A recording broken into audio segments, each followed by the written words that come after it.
Estão vendo a tela aí agora, né?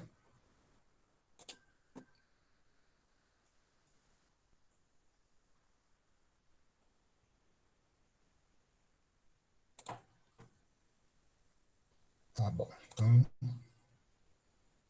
Então, pessoal, os eletroencefalogramas, né, ou propriamente dito EEG, né, mais conhecido aí como qualquer lugar que vocês forem, até na parte de um consultório médico, para o médico solicitar alguns exames, ele vai colocar abreviado, né? EEG ou SG, né? Dependendo do exame, SG, EEG, EMG, eles colocam sempre abreviado, tá? Você pegar algum receituário de encaminhamento, ele vai vir sempre com essas três palavras, essas três letrazinhas aí, né? Que vai significar aí o nosso eletroencefalograma. Então, pessoal, o que primeiro aí tem uma pequena diferença, né? O que é esse eletroencefalograma e eletroencefalografia, né? E o eletroencefalógrafo, tá? Então, é, a eletroencefalografia, né, é a técnica, né? É a técnica de registrar as atividades elétricas, né, do córtex, né, do scalp, né, do nosso scalp, que é a cabeça, tá? Então, esse método aí é feito por meio de eletrodos, que nós falamos na aula passada, tá? Né? Esses eletrodos colocados na cabeça de um. Nós vamos falar mais na frente, a posição deles não é aleatório, né? Você tem as posições adequadas, porque se você colocar em alguma posição diferenciada daquilo, você tem que mudar a programação de captação dos sinais do EEG, né? Pessoal, só um momentinho aqui, que tá tocando minha campanha aqui, só um momentinho.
Opa, de volta aqui. Hoje eu tô sozinho, que não tem ninguém para atender a porta, tá bom? Então vamos lá. Parei aonde aqui? Chegar. Deu uma. Então, lá, vamos lá para os nossos aspectos gerais aqui, né? Opa, mudei, foi a tela aqui de vocês, viu?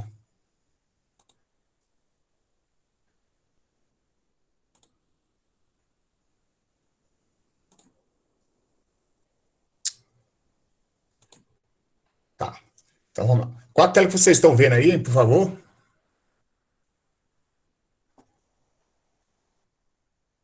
Pessoal? Essa parte aí do eletrocefalograma, Ah, esse então tá slide certo. aí. É que eu mexi em duas telas aqui, tô tentando, hoje tá meio brabo aqui. Então, pessoal, vocês temos aí o eletroencefalografia, né, que é a técnica, né, o método, né, de captação dos sinais de EEG, né, para poder fazer o estudo neurológico do paciente, né, para ver vários tipos de transtorno de da via cerebral, né, do córtex por via de uns eletrodos que faz a captação, tá? Então, o exame mais, vamos falar assim, mais conhecido é o exame para você identificar epilepsia, né?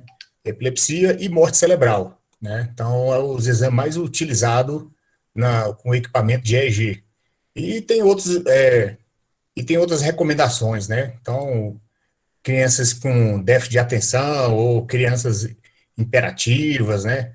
E também pacientes que têm acidente, vamos supor, uma pessoa que cai de moto, bate a cabeça e tem uma perda cefálica, ou então algum trauma na região da cabeça, né, que venha a cometer alguma parte neurológica, né? Então, um distúrbio neurológico, o médico recomenda esse exame, exatamente para poder. Ele, ele consegue ver algum coágulo, alguma coisa assim?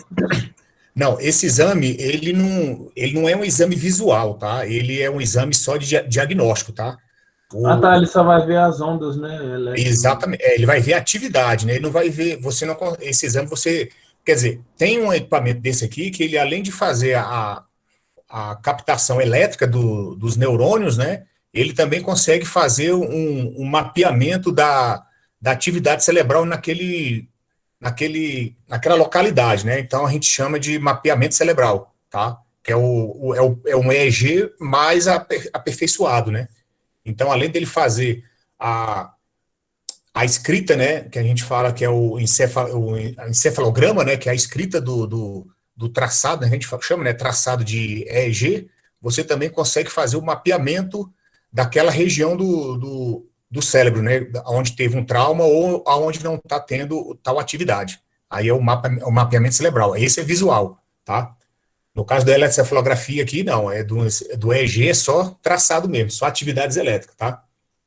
Então, o EEG propriamente dito, né, o eletroencefalograma, né, é só um registro visual, né, que mostra na tela do equipamento, ou é um registro contínuo, né, como se fosse o ECG, né, só porque é contínuo. Você faz um registro aí de aproximadamente aí 20 minutos, meia hora, depende do médico. O médico manda fazer isso aí, tem um padrão, né? Geralmente é de 20 a 30 minutos, tá? O exame, tá? E o eletroencefalógrafo, né? É o equipamento propriamente dito, né? Que é um equipamento que pode ser ele tanto digital ou analógico, né? Mas o princípio de funcionamento dele é um só, né? Colocado uns eletrodos na cabeça do paciente através de um eletrólito ali que se chama uma massa condutora, né? Então essa massa que vai fazer a transferência o casamento de impedância do córtex, né, da cabeça, do scalp da pessoa, né, do, tanto da cabeça para o eletrodo, né, quanto do eletrodo para o cabo que liga lá no amplificador operacional, na parte a gente chama de cabeçote, né, que é a parte do equipamento aonde vai ser ligado esses eletrodos, né. Esse cabeçote pode ser tanto só um suporte para conexão dos cabos, né? Pode ser um pino banana ou um pino de segurança, eu vou mostrar para vocês mais na frente, né? Os pinos banana está em desuso, mas agora é os pinos de segurança, né? Porque antigamente o povo colocava isso na tomada e dava problema. Hoje não, hoje é só o pin de segurança. Vou mostrar para vocês mais na frente. Então, com isso, esses eletrodos, através de um cabo, né, pode ser aí varia, né, porque dependendo do equipamento, né, se ele for um equipamento que faz, além do EEG, ele faz o PSG, que o PSG é o polissonografia, né, não sei se vocês já ouviram falar. A polissonografia é o exame um exame mais complexo, né, que ele engloba tanto o ECG, né, ECG, EMG, né, e ele também acrescenta oximetria, acrescenta mais ou menos umas duas cintas torácicas para medir a pressão abdominal, né, uma pressão abdominal, a outra pressão torácica, né, e também termistores para medir o fluxo nasal, tanto nasal quanto oral, né? Deixa eu ver o que tem mais nele. E também tem um sensor um microfone. Então, por isso que ele é um exame mais complexo, né? E ele engloba mais acessórios para poder fazer o exame. No caso do PSG, que é não é não é o partido lá não é o PSG lá da Alemanha, não, tá? Então, ele consegue fazer um exame. A pessoa chega na clínica umas 8 horas, 9, 8 horas da noite, e passa a noite toda monitorado por esse equipamento, né? E de manhã são retirados todos os eletrodos e a pessoa vai ter um exame mais ou menos aí de 12 às 18 horas de traçado, né? Então, o equipamento vai ficar registrando esses traçados durante aí todo o período, das 8 horas até as 7 horas, 8 horas, depende da hora que a clínica começa a funcionar e o paciente tem costume de deitar, né? Tá? A única diferença é essa, mas o princípio de funcionamento é o mesmo, tá? Então, a gente temos aí o eletroencefalógrafo, né? E também temos os monitores de ECG, né? De EEG. A diferença dos monitores de EEG é só porque esse monitor aí, você tem localizado esse equipamento, né? Ou alguns equipamentos são via Wi-Fi ou rede, né? O equipamento fica em uma sala fora da sala de cirurgia, né? Ou fica dentro do centro cirúrgico, dentro de uma sala específica, ou fica lá no próprio EEG, né? Lá na sala de EEG, lá no ambulatório. E esse monitor fica na sala de cirurgia, né? Durante uma cirurgia de cabeça, né? Então, o paciente fica monitorado com esse monitor, mas o equipamento fica na sala de ECG mesmo do ambulatório. Então, fica mais ou menos uma distância aí de 100 metros por aí, né? Então, e com isso o médico consegue fazer uma cirurgia, né? Todo apoiado pelo esse equipamento, sendo que o equipamento não está ali no local, só o cabeçote de captação, né, que conecta numa rede e fica mostrando no monitor, tá? E o restante do equipamento fica em outra localidade. A única diferença é essa aí, tá?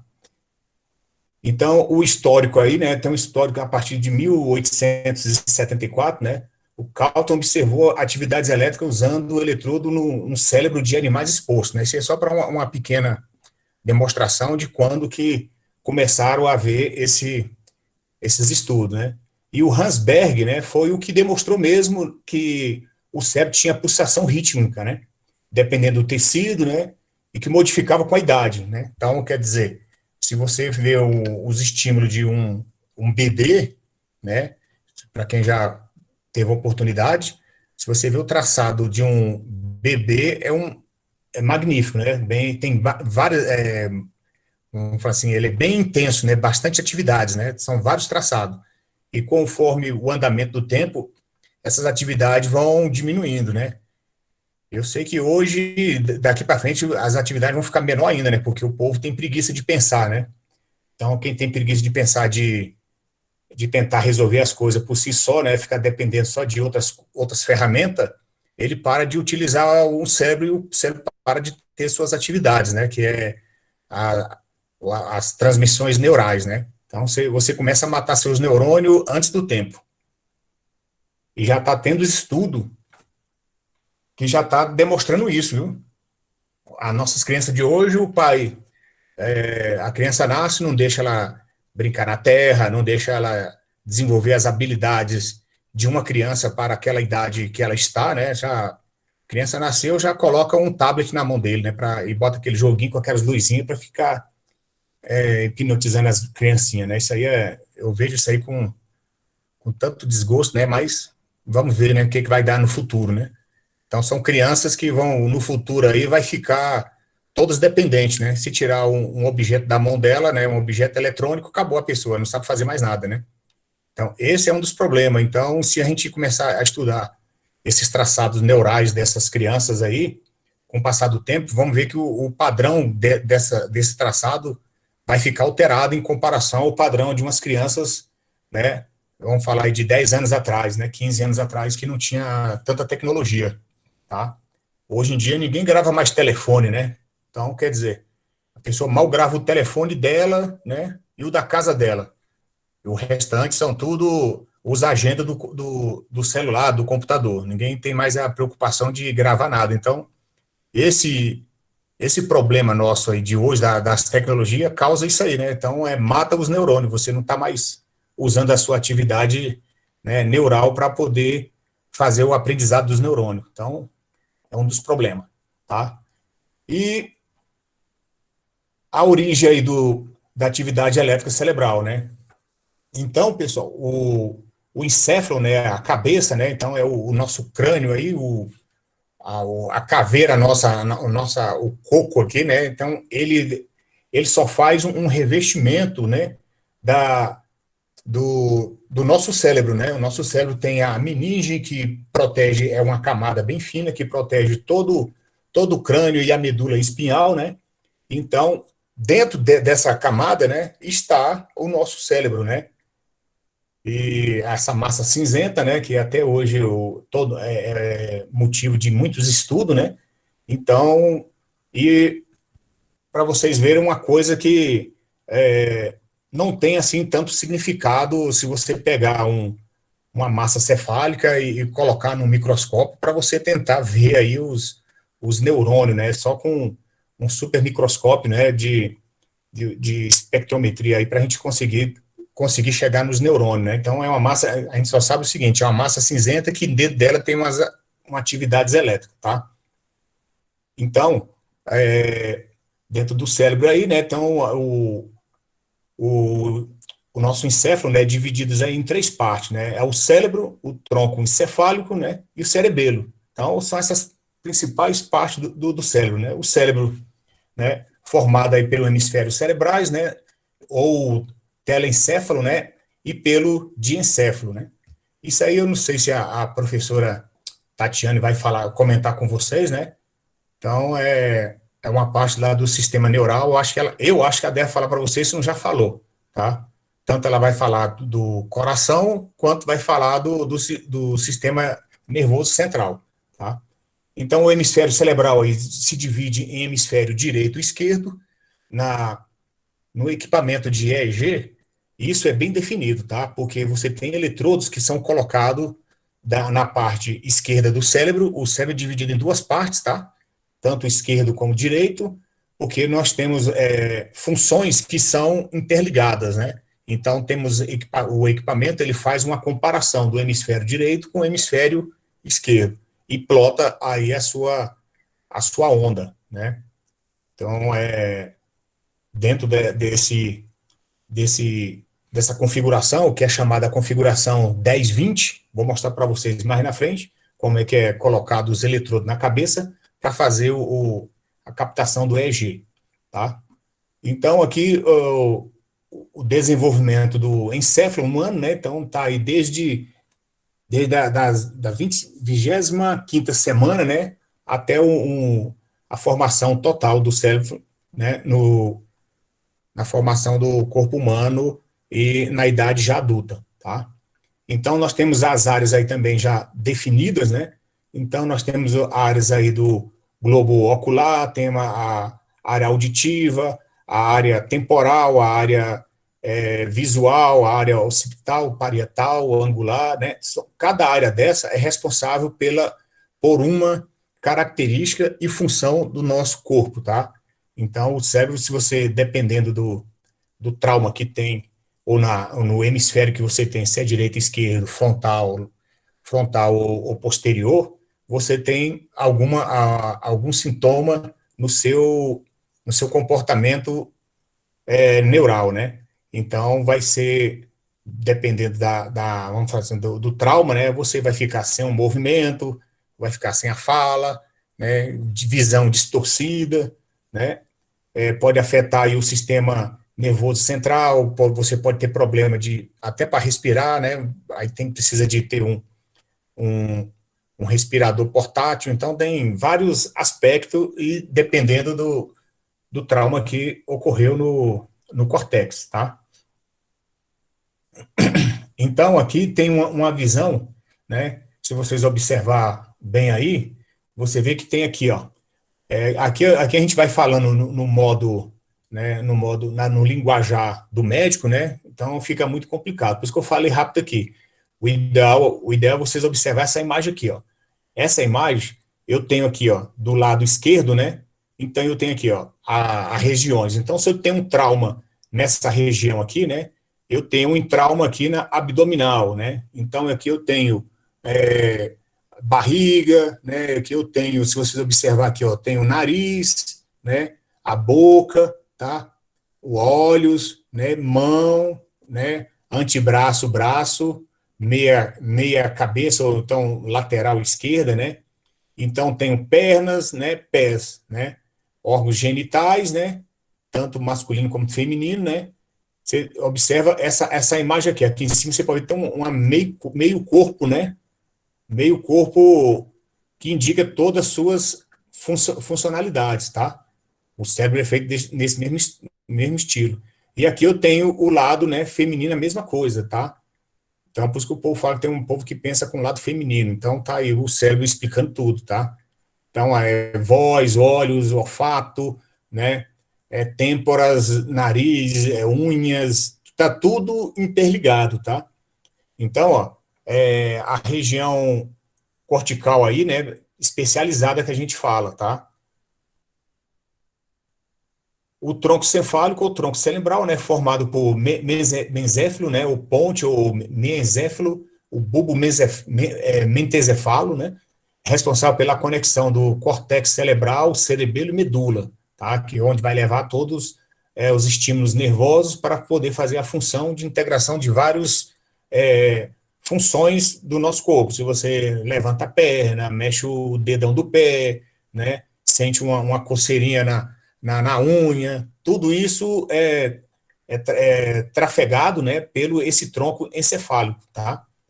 Então, por isso que você tem vamos supor, você fura o dedo lá pisa num prego lá, sei lá, no caco de vidro, corta o dedão do pé, né? Automaticamente você já sente a dor, porque você tem um vamos falar assim, um ramo cefálico, né, que leva diretamente ao cérebro, onde vai ser controlado, né, aqui, ó, as unhas, né, os finges, dedo aqui, tá vendo?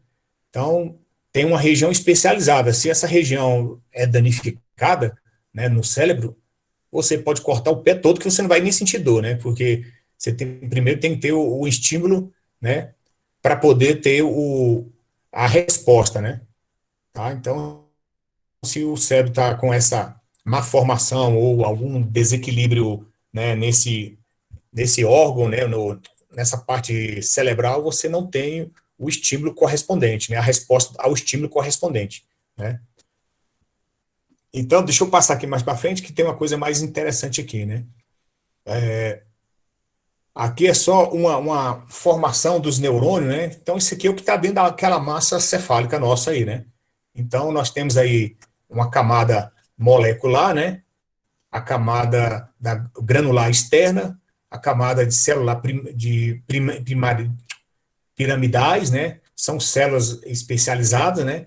Camada granular interna, né? A camada piramidais grandes e a camada celular polimorfímicas ou fusiformes, né? Então, com isso aqui, é uma visão, né? A gente tem uma visão aqui da camada de um neurônio, né? Da massa cefálica que vem a formar todo o nosso encéfalo, tá? Então, isso aqui que dentro dessa camada toda aqui que vai ter as atividades elétricas do cérebro. E, igual eu falei para vocês, a camada, para você fazer a captação desse potencial elétrico dos neurônios, né? Lá no ECG, milivolt, né? Aqui, nós trabalhamos aqui com microvolts, só para vocês verem que a descarga elétrica dos neurônios aqui é minúscula, né? Então é imperceptível, tá? Então por isso que o aparelho ele é bem mais sensível do que o ECG, tá? Para fazer essa captação, tá? Então nós temos aí a atividade elétrica do cérebro, né? O córtex aqui, né? São medidas com diferença de potencial entre um eletrodo colocado sobre a superfície, né? Entre um e outro, né? Então, geralmente, na programação, vou mostrar mais na frente aí, você tem a programação dos eletrodos, né? Você, no sistema 1020, você tem aí o eletrodo colocado em uma região, né, unipolar, e o outro eletrodo colocado em outra região, e você faz uma comparação entre esses dois eletrodos, ou entre esses dois eletrodos e um outro eletrodo localizado em outra região, né, para poder você ter como referência, tá? E nisso aí você vai ter a transmissão dos impulsos elétricos entre um ponto e outro, ou desse ponto para outro ponto, ou do ponto referencial a esse ponto determinado. Então, depende muito da configuração e depende muito do estilo que o médico vai trabalhar, né? Tem médico que ele monta a programação dele, ele quer ver, ele já conhece as atividades, e ele dispensa vários tipos de programação e quer uma programação específica, tá? E no caso de acidente ou no caso de cirurgias de epilepsia, né, que faz essa cirurgia e faz o EEG internamente no cérebro aberto, né, então abre-se a cabeça do indivíduo, né, e faz o estudo de EEG dentro do cérebro aberto mesmo, né, igual se você estivesse fazendo como é que fala aqui, dentro quando abre o tórax para mexer no coração, né? Você vai fazer um eletro no coração, você pode fazer um eletro no coração aberto também, né? Ou fazer uma desfibrilação no coração aberto.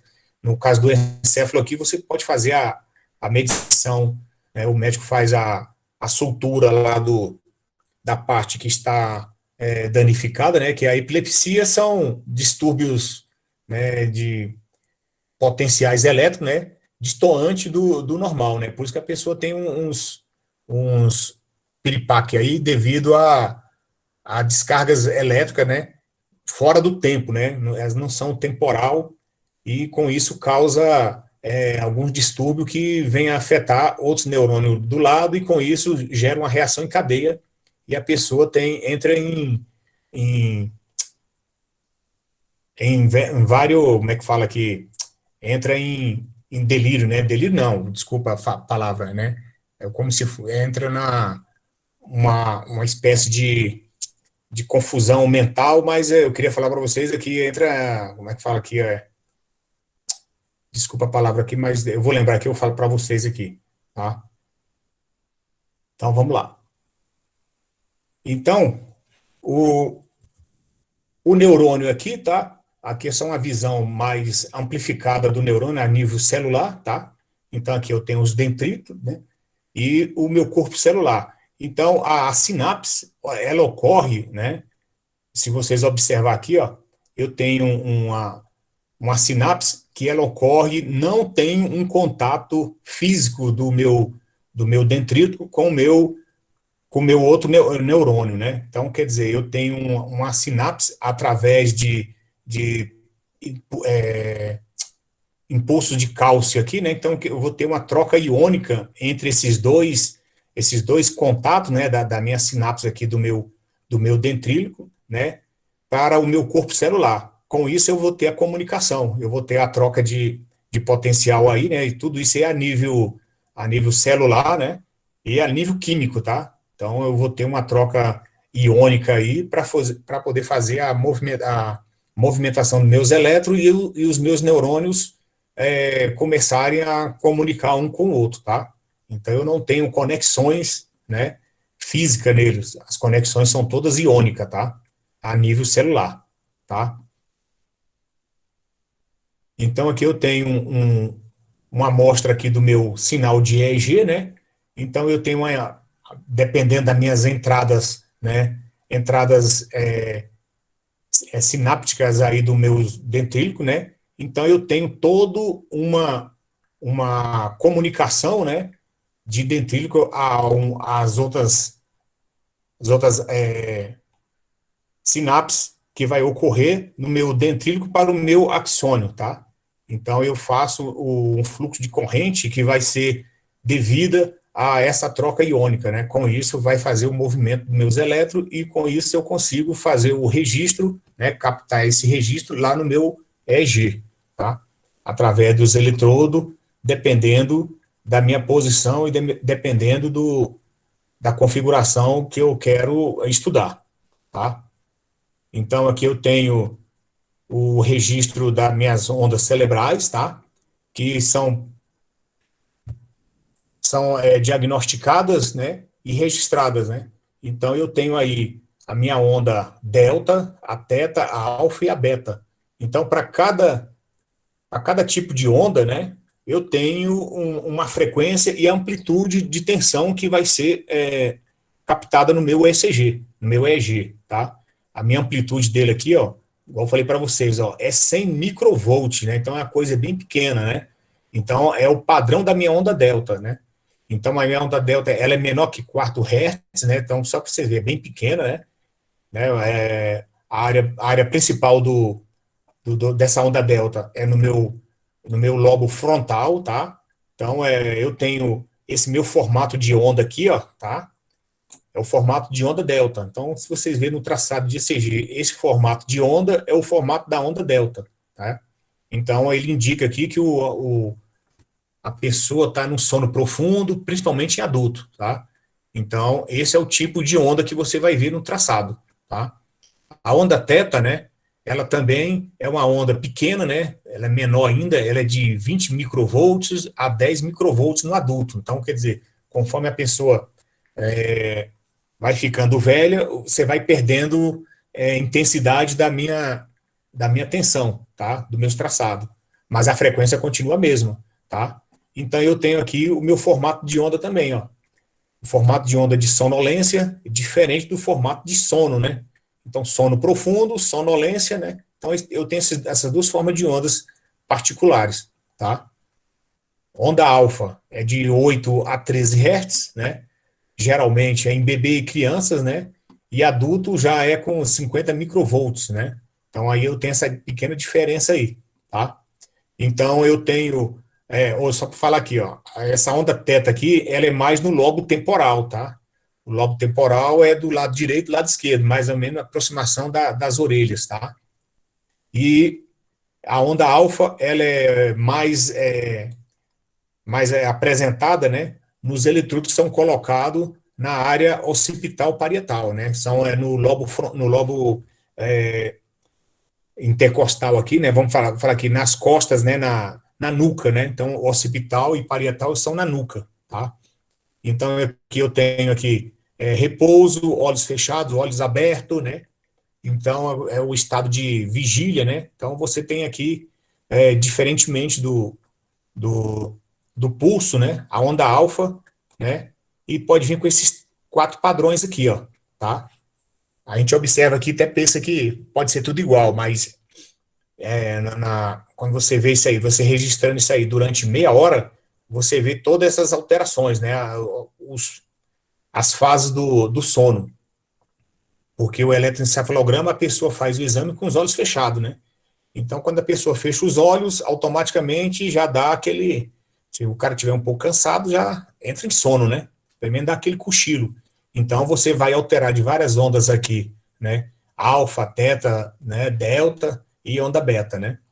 A onda beta aqui, ó, são ondas maiores de 13 Hz, né? 10 a 20 microvolts também, proveniente também do lobo frontal, tá? Então, repouso, olhos abertos, né? Então, aqui eu tenho aqui minha formato de onda, tá? Então, eu tenho mais atividades. Então, o olho está captando mais sinais. Então, o cérebro está trabalhando mais. Quando você fecha os olhos, né? aí você tem uma onda mais limpa, né? Mais tranquila, tá? Então, aqui eu tenho ritmos aqui, ó, mostrando conforme a idade, tá? Então, um recém-nascido, né? Ele tem uma pouca atividades, né? Porque ele tem poucos estímulos, né? Então, ele acabou de nascer, ele só está com poucos estímulos. Então, conforme ele vai crescendo, as atividades e vários estímulos, né? Por isso que eu falei, né? Que as crianças de hoje, os pais nascem antes de um ano já está com um tablet, um celular na mão, né? Então, a gente tem que registrar exatamente isso, né? Como é que ele nasceu, como que tá as atividades cerebrais dele com esse celular agora, se aumentou, diminuiu, se ele pulou de fase, né?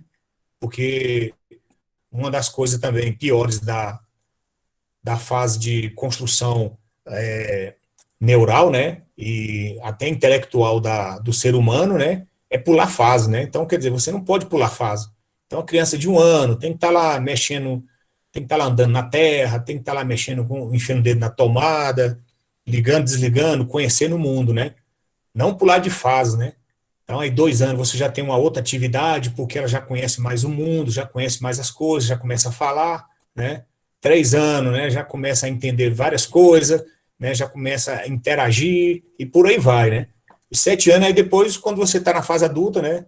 O seu traçado já está mais normal, né? Que a pessoa já para de começar a aprender, né? Então você já para de aprender, já começa a perder o que você já tinha ganhado, né? Quando você tinha uma fase de aprendizado e agora você tem uma fase já de relaxamento, né? Você não tem mais pressa de aprender, então aí o seu nível neural começa a diminuir também, suas atividades começam a diminuir e também começam a morrer os neurônios, né? Então a doença de Parkinson é o que? É a perda dos neurônios, tá? Então morte dos neurônios, né, causa a doença de Parkinson, né? Então é isso aí. Dúvida aí, pessoal? Dúvida pode falar, viu? Aqui eu tenho um modelo de um aparelho, tá? Um eletroencefalograma, tá? Então, esse aqui é um aparelho que eu tenho uma unidade aqui, uma impressora para imprimir os traçados, né? Aqui eu tenho o monitor, onde vai mostrar os traçados captados pelo o meu cabeçal, né? Que a gente fala que é o cabeçal, que esse cabeçal vai lá para a cama, onde está o paciente, né? Via um cabo aqui de umas 50, 70 vias, né? E aqui eu tenho os eletrodos que vão lá na cabeça do paciente para poder fazer a captação. Aqui eu tenho alguns estimuladores externos, né, que é um fotoestimulador, né? Ele joga uma luz estroboscópica no paciente com os olhos fechados, vendado, né? E aqui esse estroboscópio aqui, ele é mais apropriado para identificar epilepsia. Então, é uma luz tipo aquelas luzes de quem já foi muito em baile aí, tem aquela luz que fica piscando intermitentemente bem forte, né? Então, quem tem problema de epilepsia, os neurônios você consegue criar a mesma intensidade de transtorno neural, né, com esse estroboscópio aqui, né? Aqui eu tenho, esse aparelho aqui é um pouco velho, tá? Eu tenho uma unidade de CD aqui, né, de CD para poder fazer a gravação do exame, que dura aí 30 minutos, 40 minutos, depende do paciente, né? Aqui eu tenho uma fonte de alimentação, né?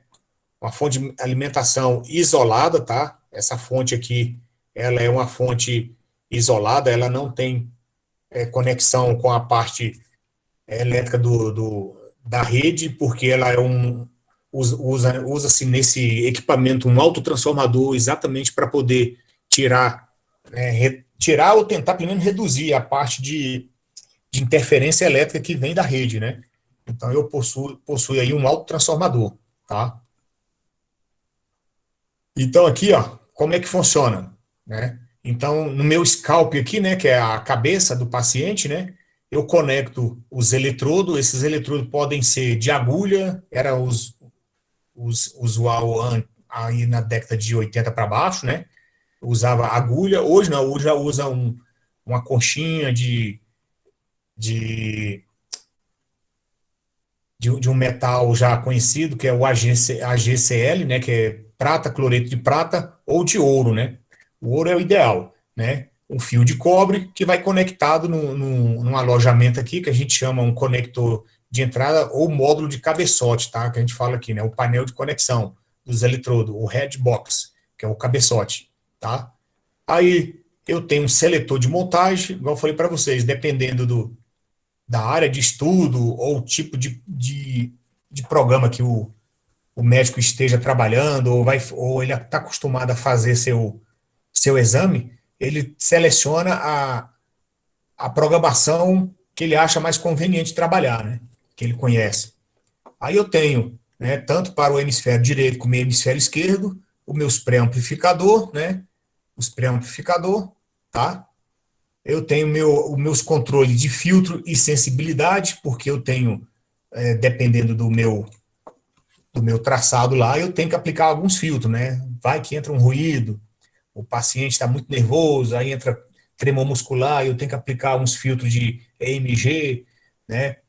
O paciente não colabora, ou então o paciente você faz um eletro num paciente que tem epilepsia, então durante a epilepsia você tem que continuar registrando, você não pode acordar o paciente, porque o ideal é registrar exatamente durante o evento de epilepsia para poder identificar qual o lobo parietal do paciente, né, está com problema, né? Então, o ideal é na hora que ocorrer a epilepsia, o, o operador tem que estar monitorando o paciente para que fique melhor o diagnóstico do ECG, tá? Depois eu tenho meus amplificadores de saída, né, que dependendo do meu equipamento, né, já vai mandar direto para um registrador gráfico, que pode ser uma impressora contínua ou impressora normal, ou mandar isso para um monitor, né, ou mandar isso via rede. A gente estava falando lá do monitor de EEG, tá? Ah, e outra coisa, eu tenho equipamentos que têm 8 canais, né? Geralmente não, todos os equipamentos são pá, tá? Eu trabalho só com eletrodos unipolar, né? Então, eu preciso de 2 eletrodos unipolar para formar um par. Então, eu sempre trabalho com par. Então, vai ser um aparelho de 8, né, de 16, de 20, de 24, 32 canais. Geralmente é assim, tá? Então, o menor equipamento é o aparelho de 8 canais, tá? Então, aqui eu tenho um diagrama em bloco, tá? Do meu ECG, do meu EG. Então, aqui eu tenho o meu paciente, né? O painel de eletrodo, que é aquele cabeçal, tá? O seletor de montagem, né? O seletor de programa, o meu pré-amplificador, tá? Aí nesse pré-amplificador eu tenho a saída dele que vai para os meus filtros, né? Então eu tenho o filtro de ganho, né? O filtro de tremor muscular, o filtro de 60 Hz, né? E os filtros propriamente dito, né? Se a amplitude do sinal estiver muito pequena, eu vou dar um ganho nesse amplificador, né? Vou dar um ganho com o meu amplificador e melhorar esse sinal para amostrar lá na folha de registro, ou mostrar na tela, ou enviar via rede, por aí vai, tá? Meu conversor analógico digital, que eu vou pegar todo esse meu traçado aí, fazer uma conversão para poder ser visualizado ou ser digitalizado e enviado para o rede, ou impresso, por aí vai, trabalhar o sinal. E aqui eu tenho meus estimuladores, né? Então, vamos supor aqui, ó, aqui ele colocou aqui, ó, eu tenho um sininho, uma lâmpada e um estimulador. O que é os estimuladores aqui? É um beliscão, no caso de paciente que está com morte cerebral, então você tem que fazer alguns estímulos, né? Você tem que fazer o estímulo sonoro, então você usa um sino, né? Você usa um sino porque o sino ele tem a frequência já determinada e essa frequência vai ser captada pelo encéfalo do paciente e registrado no equipamento, né? O estímulo visual, que pode ser luz piscante de cores determinada, ou então uma luz estroboscópica, e o estímulo, né? E o estímulo tátil, né, que é um beliscão, uma furada com agulha, né, um isqueiro para esquentar dá uma queimadura na pele. Isso aqui são os estímulos que você faz durante um exame de morte cerebral, tá? Então, se a pessoa não responder a esses estímulos aqui, é considerado morte cerebral, tá? Se ele responder um estímulo desse aqui, não pode ser dado morte cerebral, tá? Porque ele está respondendo a algum estímulo. Então, por aí vai, tá? Então, os eletrodos, tá? O eletrodo é pequeno, né? Então, igual eu falei para vocês, eles podem ser de prata, de chumbo, ou cloreto de prata, ou de ouro, né? Que o ideal seria de ouro, porque o ouro tem a melhor condução elétrica, tá? A colocação dos eletrodos, igual eu falei para vocês, existe um sistema, né? O sistema 1020, tá? Esse sistema 1020 é um sistema internacional, né? Que é o sistema que a gente coloca a posição dos eletrodos, tá? Então, todo técnico de EEG, não técnico nós, técnico biomédico, mas os técnicos de EEG, durante a instalação dos eletrodos no scalp do paciente, ele tem que saber essa numeração.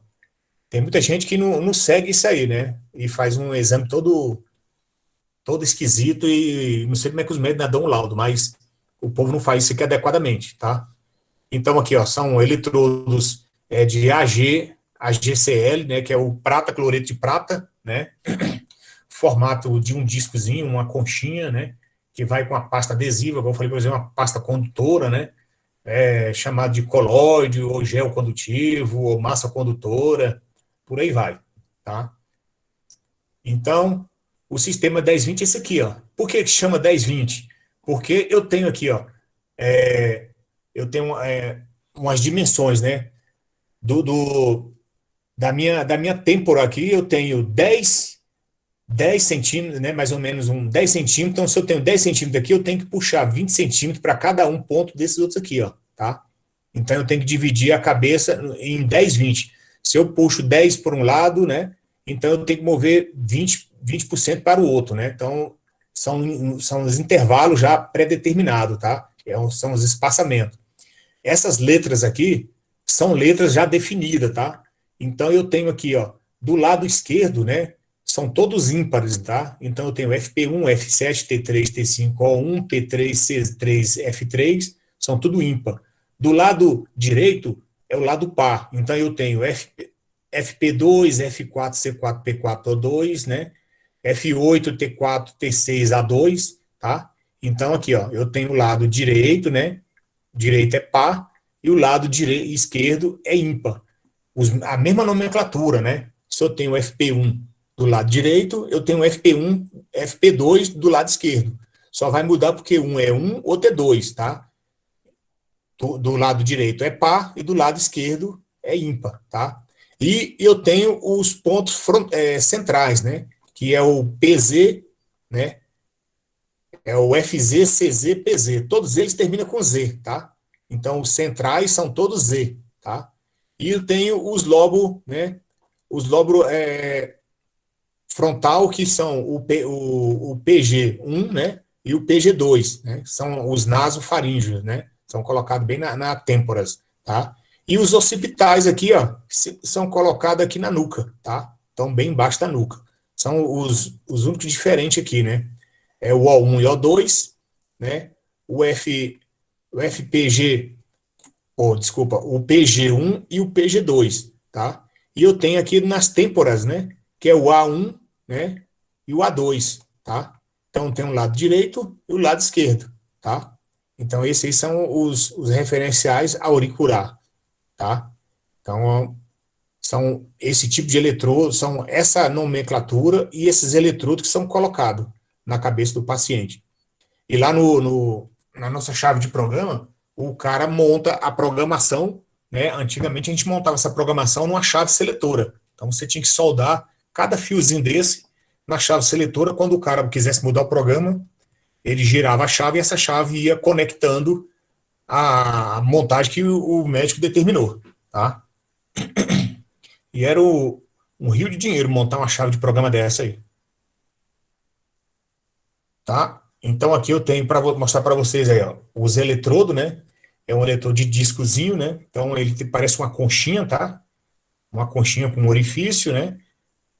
Tem ele aqui de prata, né? Então esse aqui é de 2 milímetros, esse aqui é de 1,5 mm, menorzinho um pouco, tá? E eu tenho esse rabicho aqui, né? Com um eletrodo, né? Eletrodo não, desculpa, um plug. Pode ser aquele mini plug, né? O tipo P1, mas não, ele não é estéreo nem mono, né? É tipo P1, a gente chama de mini banana, ou pode ser o bananão. E agora nós estamos usando mais esse aqui, ó, é o pino de segurança, tá? Então vocês vão ver muito, os eletroencefalogramas de hoje, eles só usam esse tipo de pino aqui, ó, o pino de segurança, tá? E os eletrodos, né, com essa capa de PVC, né? Então você não precisa mais de quase esses eletrodos que ele dura muito mais do que esse aqui, tá? Que esse aqui ele está todo desconectado, visualmente aqui, a massa, o colóide, né? Ele passa para o outro lado, oxida essa outra parte e esse eletrodo começa a dar problema. Mas é difícil dar problema, viu? Se você faz usa faz o exame e já lava os eletrodos, que esse colóide aí, e o gel, eles são solúveis em água, tá? Então ele não fica muito tempo, né? Não fica muito tempo, não pode deixar muito tempo o gel aí, porque como ele tem uma pequena condução, né? Pode vir a oxidar o eletrodo com o tempo, com o passar do tempo. E, e esses eletrodos oxidados pode vir a causar problema na captação, né? Diminuir a amplitude, né? Ou também causar interferência. Aqui os eletrodos de agulha, né? Igual eu falei para vocês, tem tanto a conchinha lá como de agulha. Ele pode estar nessa agulha aqui, nesse estilo, né? Ou nesse estilo aqui 90 graus. Então essa agulha é fixada na cabeça mesmo, no scalp, né? Então dependendo do paciente, tá? Porque paciente não, depende desculpa, do equipamento. Hoje em dia, esses aqui tá mais em desuso, tá? Ninguém tá mais usando isso aqui, não, tá? Na década de 80, o povo ainda usava esse tipo de eletrodo. Hoje não usa mais isso, não, porque como é que você vai pegar essa agulha aqui, enfiar na cabeça do paciente, né? Geralmente sangra, né? Sangrando, você tem que lavar o eletrodo, né? Então, você vai ter que colocar isso aqui num álcool para descontaminar, né? E já não é mais higiênico, né? E a Sociedade de Enfermagem já publicou portarias que isso aqui é proibido, tá? É mais usado agora só lá na eletromiografia. Infelizmente, mas é usado lá, tá? E temos aqui os eletrodos nasofaringe, né? Então, ele é um eletrodo, que é um PT100 aí, né? É um termopar, desculpa, né? Nessa pontinha dele. E vai dentro da narina, né? E essa parte aqui, ó, é banhada a ouro, né? Exatamente para melhorar a condução, tá? Então, você tem uma ótima captação com esse eletrodo aí, tá?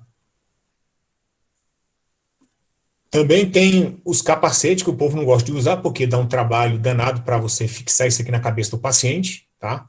E esse capacete aqui, ele já vem com as posições já determinadas. Então, quando você coloca isso na cabeça do paciente, ele se ajusta à cabeça do paciente e já fica na posição certinha, 10, 20, tá? Então, não tem como o cara errar.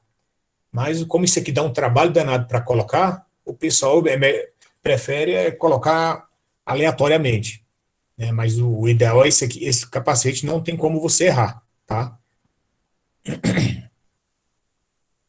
Aqui eu tenho um eletrodo auricular para colocar na orelha, né? É um clipezinho, né? É um eletrodo, né? Com a parte metálica, essa parte aqui é um clipezinho, né? Um clipezinho de PVC, né? Que você coloca na orelha, né?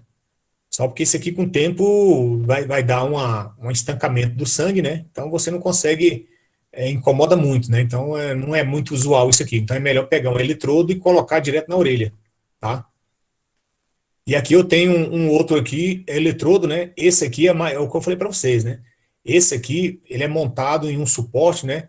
Que é para fazer uma junção diretamente no cérebro aberto, né? Então, quando você faz um EEG num paciente que está durante uma cirurgia, você coloca esse tipo de eletrodo, né?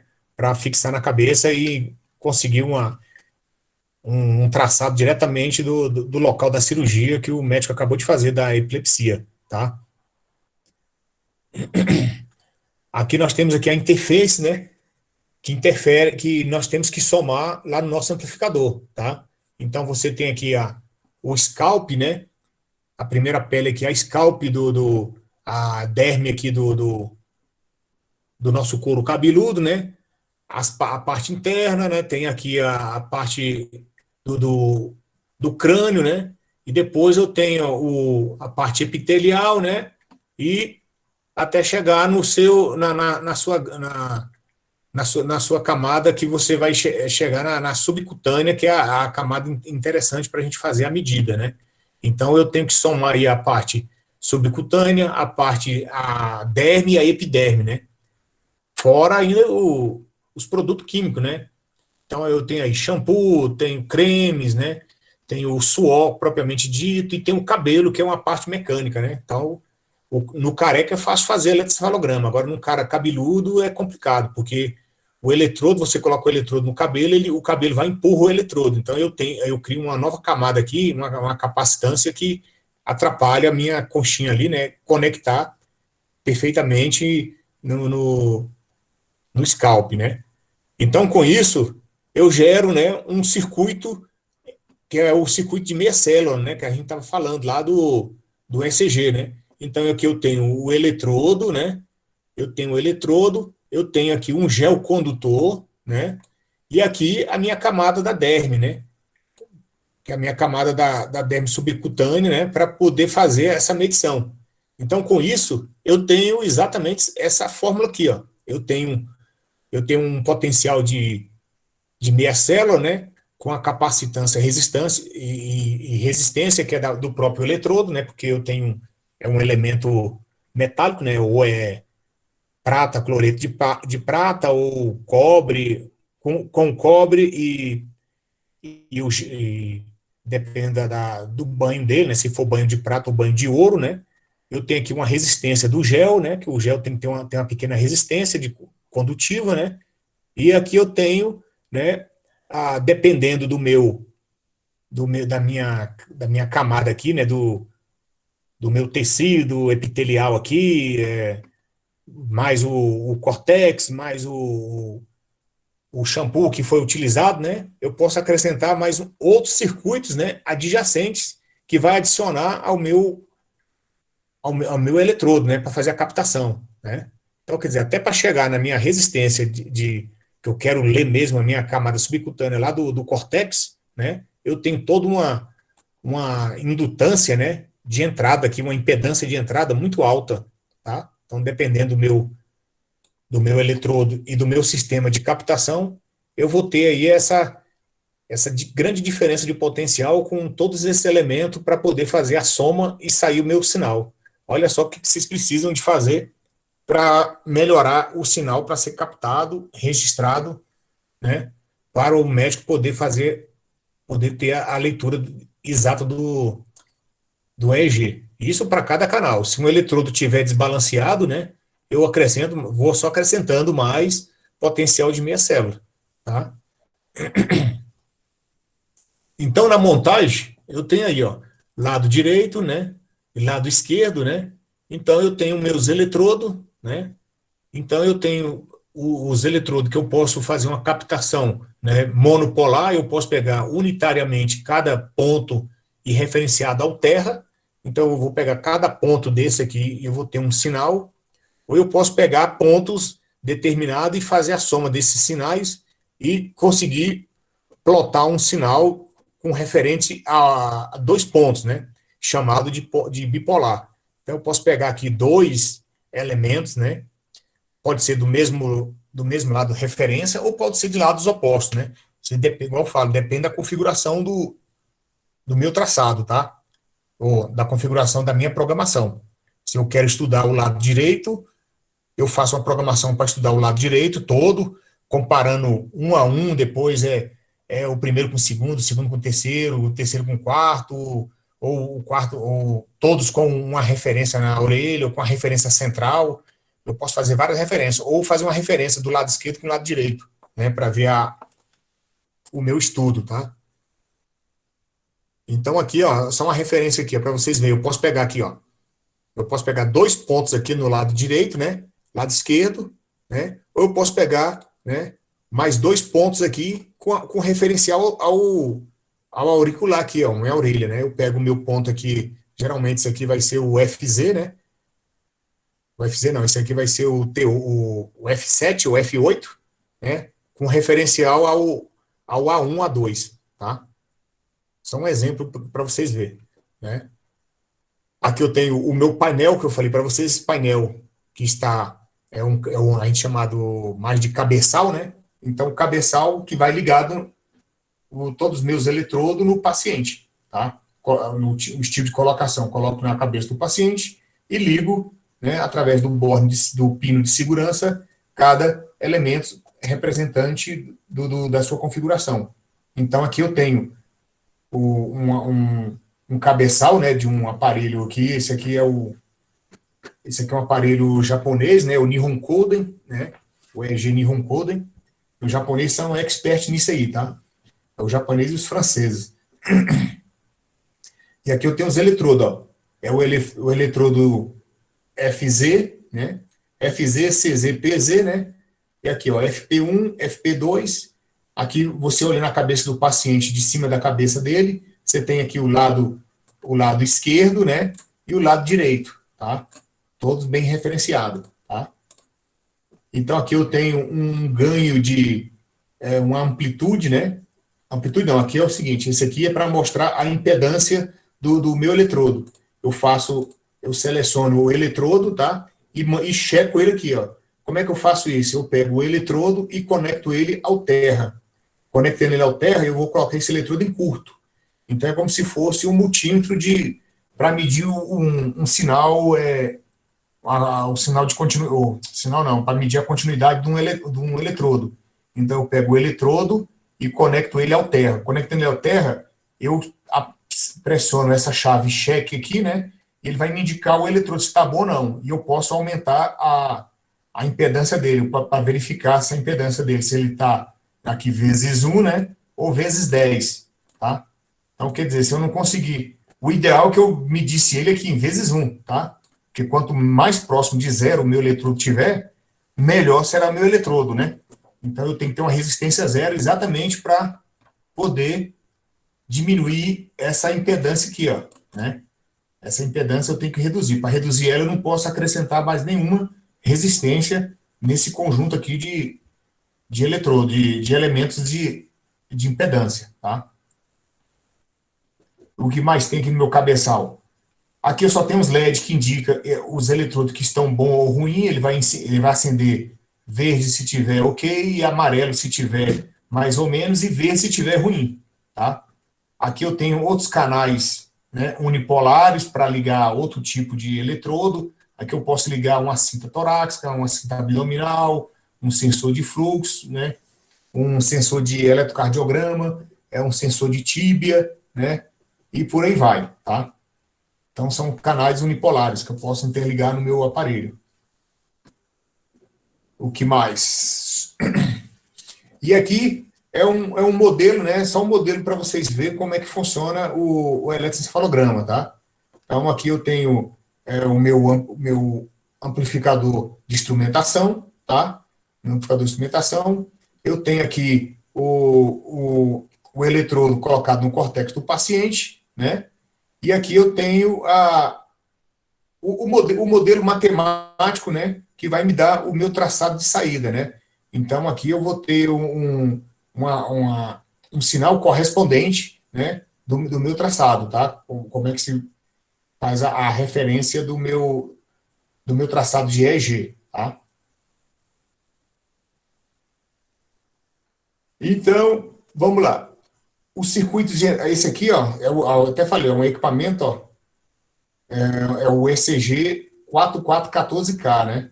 Eles são de 14 canais, ó, tá? Ele tem 14 canais, né? E se for o 4418 é 18 canais, o 4421 é 21 canais, né? Então, o amplificador dele aí, ó, ele tem uma interface, uma impedância de entrada de 10 mega, né? E uma corrente de mais ou menos aí, ó, bem pequena, né? 5 vezes 10 a menos 9 ampere, né? Então, é bem pequena a corrente dele, tá? O CMRR dele aí, ó, de mais ou menos aí, ó, é maior do que 80 dB, né? para 1000 dividido por 1, e o amplificador dele também é maior do que 90 dB. Então, são amplificadores bem precisos, tá? Exatamente para tirar o nosso ruído lá de entrada, lá, porque como são sinais bem pequenos, então eu tenho que ter um ótimo CMRR aí para filtrar esse negócio aí. Filtrar não, para balancear esses sinais de entrada, tá? Ele também tem uns filtros lá de 50 Hz, né? No nosso caso aqui é 60 Hz, né? Então ele tem um filtro de 50 e 60 Hz, na Europa é 50 Hz, tá?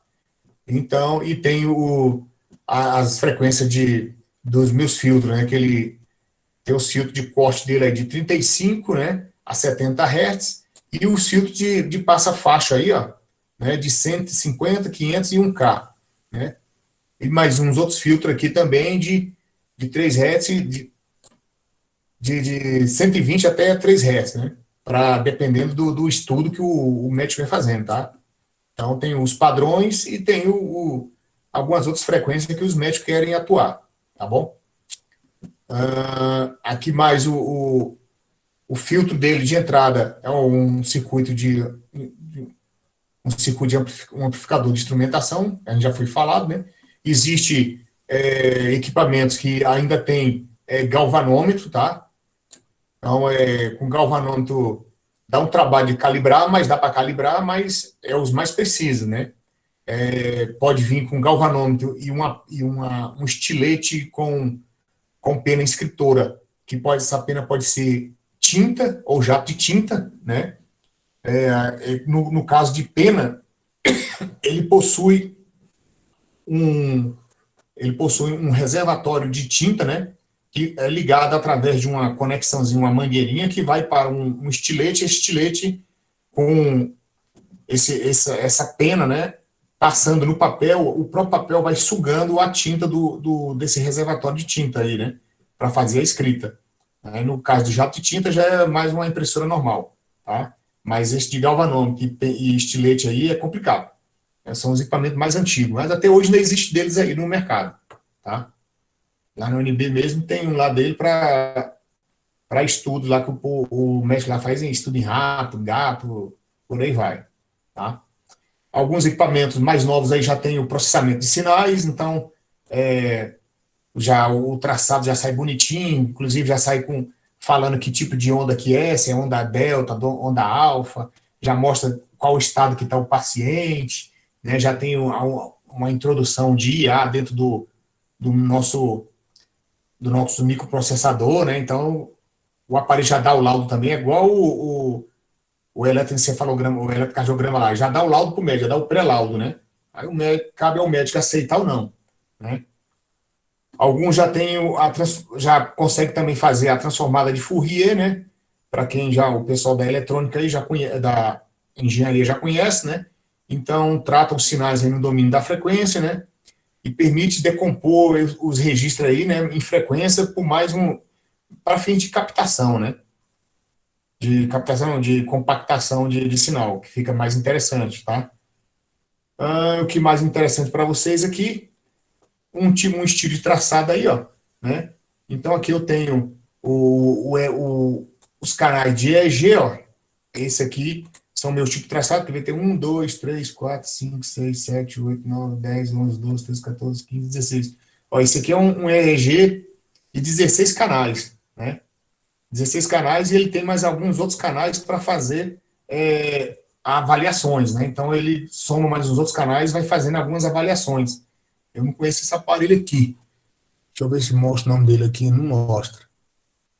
Tá? Mas ele tem 16 canais aqui. Com esses 16 canais, ele monta outros canais para poder fazer alguns estudos. Tá?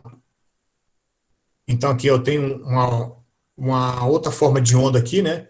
Então, eu tenho, se vocês observarem aqui, eu tenho uma outra configuração. Ó, essa aqui está numa configuração, não dá para ver muito bem aqui, mas eu acho que é FP1, é F4, F3 com C3, né? Aqui ele já pegou uma outra configuração aí, pegou EOC, então que esse aqui é o olho direito, o olho esquerdo referenciado à orelha, né? Aqui tem um EMG, ó. Aqui é um microfone, né? Eu tenho um microfone aqui nesse canal. né? Aqui eu tenho um outro eletrodo, aqui eu tenho uns eletrodos com poucas atividades, aqui eu tenho aqui é fluxo, né? Aqui eu tenho uma respiração, ó.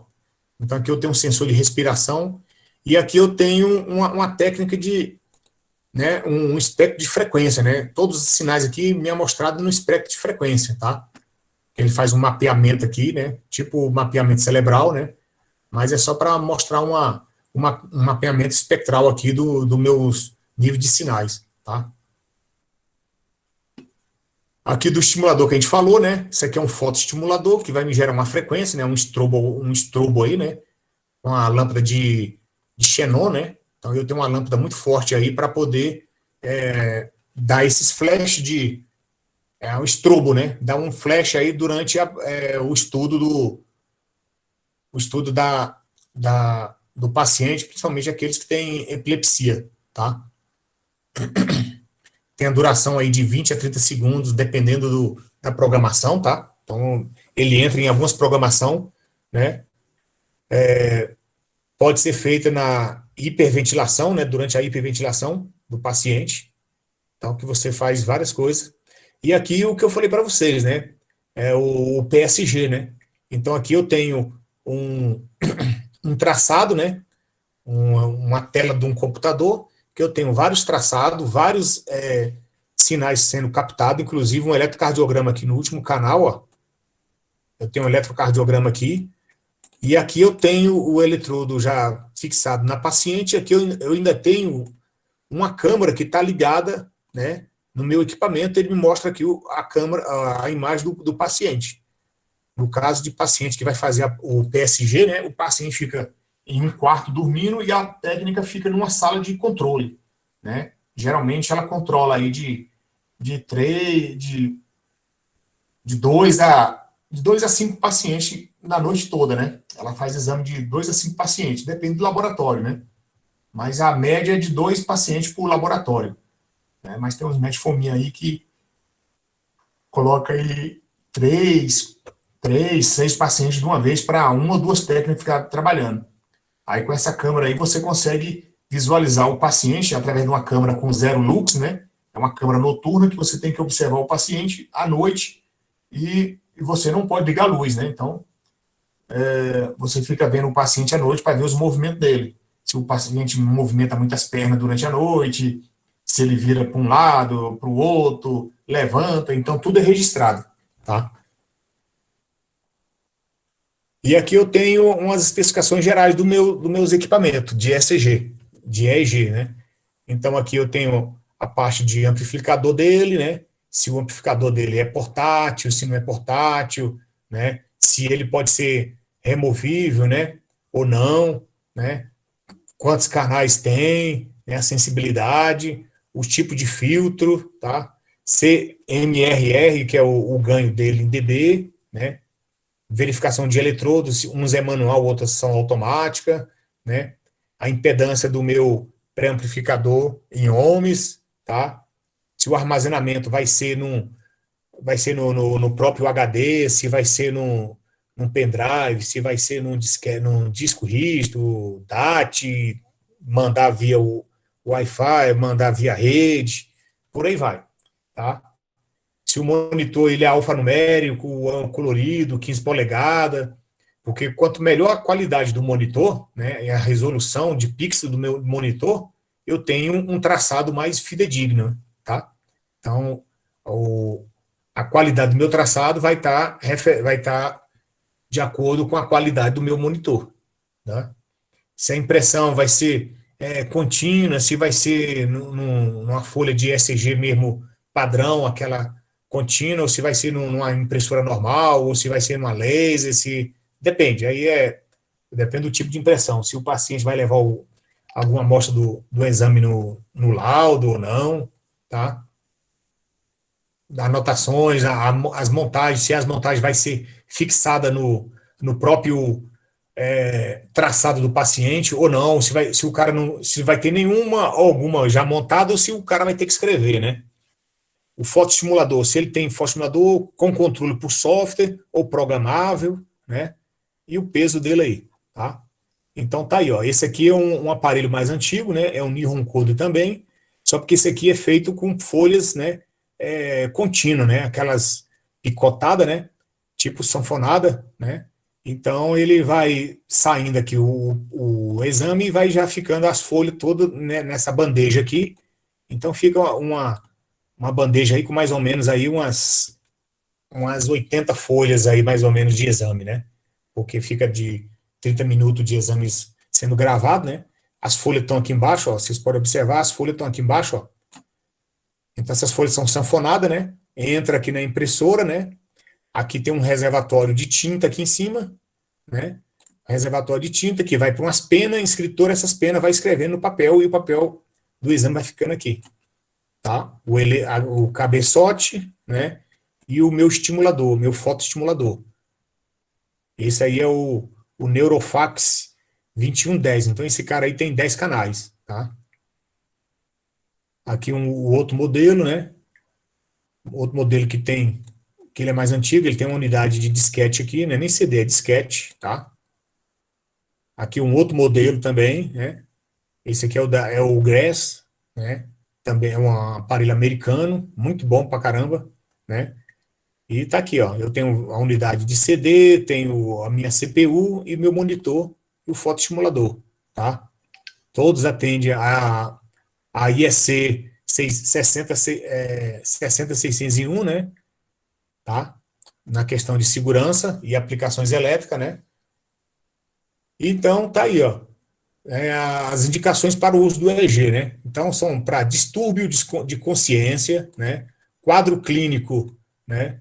Não capaz de diagnosticar epilepsia, né? Desordem convulsiva. Ah, isso que eu queria falar para vocês, professor. É desordem convulsiva. O fotoestimulador, ele causa uma desordem convulsiva, né? Então, ele provoca convulsão, né? No paciente que tem epilepsia, tá? É isso que eu queria falar com vocês. Então, ó, casos comprovados pode distinguir algumas formas de epilepsia, né, diagnóstico de trauma craniano, igual eu já tinha falado, né? Então, aqui, ó, eu consigo detectar epilepsia, né, trauma craniano. Então, depende do trauma, eu faço um exame para ver a profundidade do trauma, né, e ver as prováveis causas desse trauma no, no traçado do paciente e já diagnosticar se ele vai ter morte cerebral ou não, tá? Distúrbio do sono, né? Pessoas que têm problema sonolento demais ou têm problema de dormir, né? Morte cerebral, propriamente dita, né? E após cirurgia, né?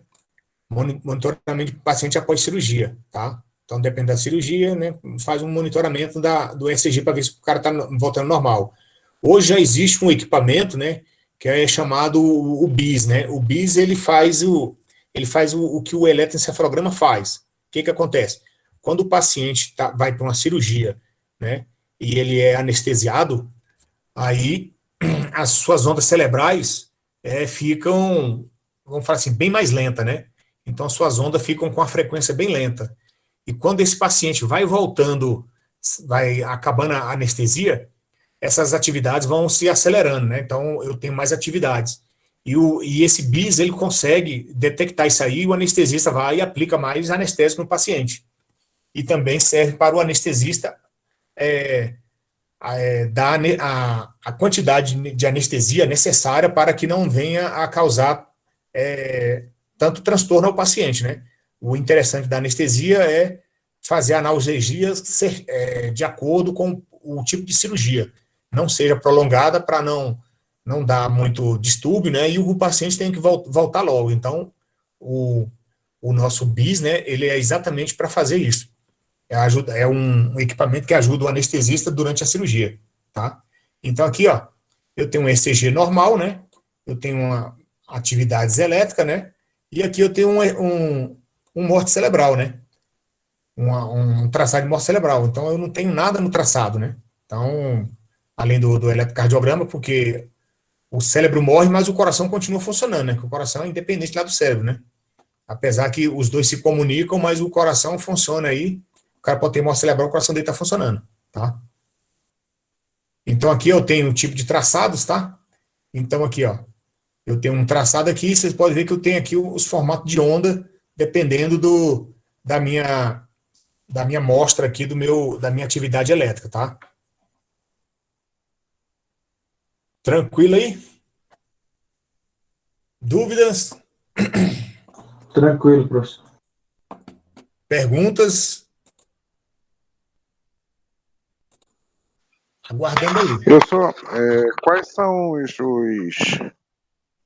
principais danos que esse equipamento tem, né? Assim, e como é que a área técnica ela identifica, né, esses danos? O que que ele apresenta? Ele apresenta distúrbios ali nos sensores e tal. Como é que a gente vai saber disso aí, por gentileza? Ó, o eletrocefalograma, ele não é um equipamento muito crítico, né? Inclusive, tem programas de manutenção que ele nem entra na manutenção, né? No programa de manutenção, porque ele é um equipamento muito básico, né? E ele geralmente não dá defeito, tá? É um equipamento, hoje, os de hoje já são mais rústicos, né? Então, já é tudo controlado tem um PC que tá o software nele que faz a captação, né? Só tem geralmente o cabeçal que vai lá no paciente, né? E esse cabeçal que faz a comunicação. O, geralmente o que dá mais problema são os eletrodos, né?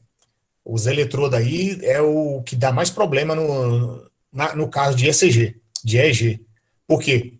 Os caras colocam os eletrodos na cabeça de um paciente, aí o paciente sai, tira os eletrodos e não lava os eletrodos, né? Aí vamos supor, se você tem 10 exames durante o dia, o cara vai usar aquele eletrodo sujo na cabeça de outro paciente. Ele só acrescenta mais gel, né? Ou massa condutora e coloca na cabeça do outro paciente. E aí vai passando de paciente para paciente. Aí a gente estava falando ali, né? Eu tenho uma impedância de entrada, então eu tenho o suor da cabeça, eu tenho o ambiente, se a temperatura estiver quente, ela interfere na captação. Se eu tiver uns eletrodos muito ruim, oxidando, já enferrujado, eu vou ter problema na captação, né? E eletrodo que quebra, né? Porque vocês viram ali, uma conchinha, que essa conchinha é soldado um fio, que esse fio vai ligado lá no cabeçal.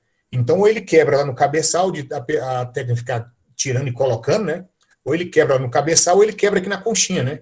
Só que como ele tem um espaguete ali que prende, então não é detectado. Ou você faz o teste no aparelho, tem alguns aparelhos que você faz o próprio teste no cabeçal, né? Ou então você tem que tirar o eletrodo, né? E pegar o multímetro e fazer o teste de continuidade, tá? Ou então fazer a despolarização desses eletrodos para melhorar o traçado. E o segundo maior problema é a interferência, 60 Hz, né? Na verdade, todos os eletroencefalogramas tinham que ser feito uma gaiola de Faraday, né? O paciente tem que ser isolado totalmente de interferência, né? Tanto interferência elétrica, tanto interferência magnética, interferência de frequências qualquer, tá? Se eu tiver, eu já tive casos que tinha um equipamento de ondas curtas, umas 3, 4 salas, e ele interferia no exame, né? Então, a fisioterapia era perto da sala de neurologia. Então, os dois, quando estava usando o eletroencefalograma, o equipamento lá de ondas curtas interferia no EEG, né? E todo o traçado saía bagunçado, né? Então, são alguns problemas assim que é só com a vivência mesmo para resolver. Hoje, como eu estou falando, os equipamentos hoje são mais computadorizados, então é mais difícil ter problema no amplificador. Vamos falar assim, no amplificador. Você quase que não vai mexer na parte eletrônica. Vai mexer em quê? A CPU pifou, a CPU sobreaquece, é o cabo de comunicação da CPU que não funciona. Quer dizer, é problema de informática, não é nem problema do próprio encefalograma, tá? Primeiro problema do eletroencefalograma é eletrodo. Segundo é interferência. E o terceiro é a informática, né? A gente classifica hoje nessas 3 fases aí. Tá certo? Beleza, obrigado. Fala quem falou aí. Mais ninguém? Quem já está trabalhando aí em hospital? Pessoal, o pessoal tá tudo dormindo hoje, né? Só dormiu cedo.